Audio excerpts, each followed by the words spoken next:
Yo, what's up guys? Welcome back to the channel, and today let me show you how to reapply if your Upstart loan application is denied in 2025.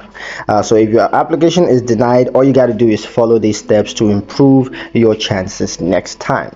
And here are the steps. The first is to understand the reason for rejection. So Upstart provides a denial letter explaining why you were not approved. It could be for low credit score reasons or insufficient income reasons. Whatever it is, they're going to let you know.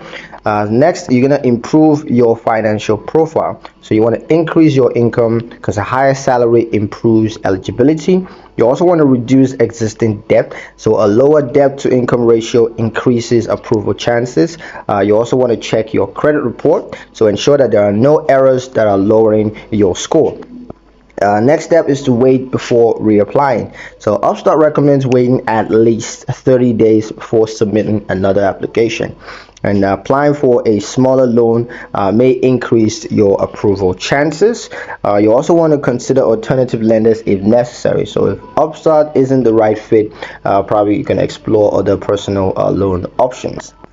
That's pretty much it on the video, guys. Hope you guys liked it. Hope you found the information useful enough. If you did, like the video, comment down below, let me know what you thought. Share the video with your friends and subscribe to the channel if you haven't done so already, and I'll see you guys in the next one.